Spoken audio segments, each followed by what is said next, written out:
가나안 복음 방송을 시청해 주시는 시청자 여러분, 저는 성령 충만교회를 섬기는 서철순 목사입니다. 지난번에 이어서 고린도전서 11장 3절을 이어서 갑니다. 아브라함은 영생하시는 하나님을 부엘세바에 에셀나무를 심고 영생하시는 하나님의 여호와 이름을 불렀더라 그럽니다. 이렇게 하나님은 영생하시는 하나님이십니다. 생명을 살리는 영생의 법으로 처음 하늘에 계셨던 분이시고요. 성소 처음 땅에서 예수님이 오실 것을 늘 예언하시고 선지자들에게 자기의 비밀을 알리시면서 사역을 하셨습니다. 아모스 3장 7절에 주 여호와께서는 자기의 비밀을 그종 선지자들에게 보이지 아니하시고는 결코 행하심이 없으시리라 그럽니다. 하나님의 그 비밀을 이사야서 7장 14절에 그러므로 주께서 친히 징조로 너에게 주실 것이라. 보라, 처녀가 잉태하여 아들을 낳을 것이요 그 이름을 임마누엘이라 하리라고 하십니다.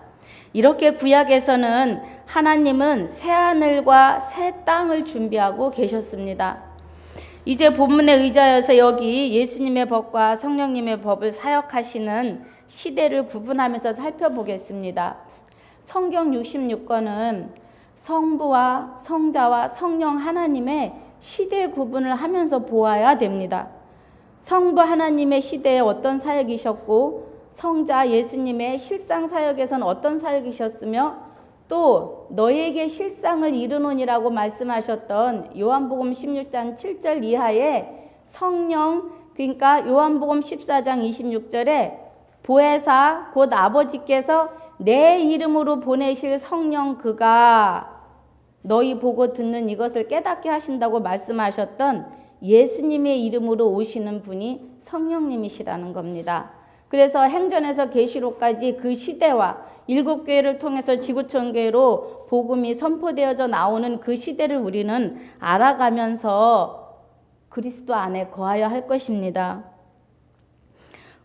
고린도전서 11장 3절에 그러나 나는 너희가 알기를 원하노니 각 남자의 머리는 그리스도요 여자의 머리는 남자요 그리스도의 머리는 하나님이시라 그럽니다.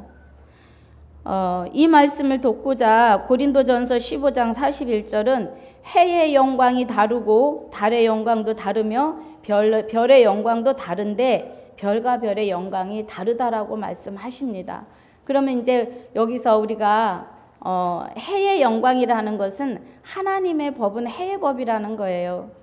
달의 영광이라는 것은 예수 그리스도가 십자가 지시고 부활의 법과 영생의 법을 완성하시는 법에 대해서 말씀하시는 겁니다. 또 별의 영광도 다른데 별과 별의 영광이 다르다라고 하시는 것은 12제자가 생명의 성령의 법을 완성하고 예수 그리스도의 우편 12보좌에 오르시는 겁니다.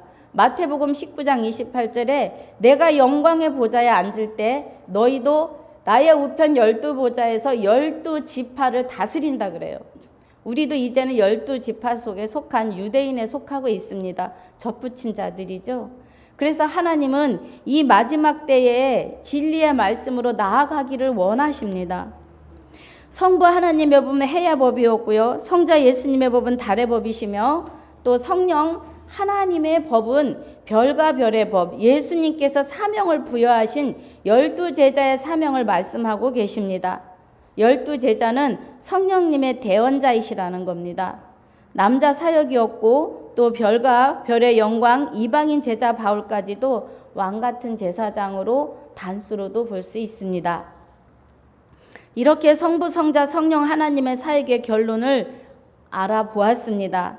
이제 맨 처음으로 이제 고린도전서 11장 3절에 그리스도의 머리가 하나님이라는 것은 중간에 나와 있어요. 그렇지만 그리스도의 머리를 하나님으로 먼저 첫 번째로 갈 때에 그리스도의 머리는 하나님이시라는 것은 하나님께서 처음 하늘에 생명을 살리는 영생의 법으로 계실 때 처음 땅인 성소에 예수님께서 하나님의 육체로 오시는데 성전된 교회로 오신다는 겁니다.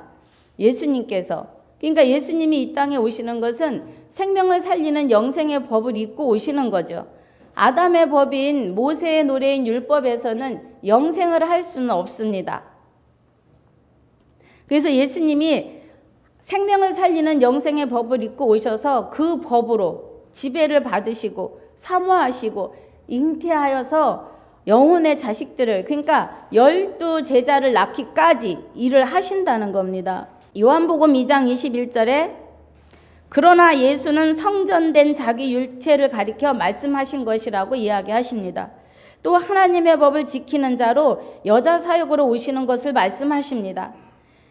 새 땅인 이스라엘 백성의 심령에 오시는 거죠. 생명을 살리는 영생의 법이신 하나님의 법을 입고 오셨다는 것입니다.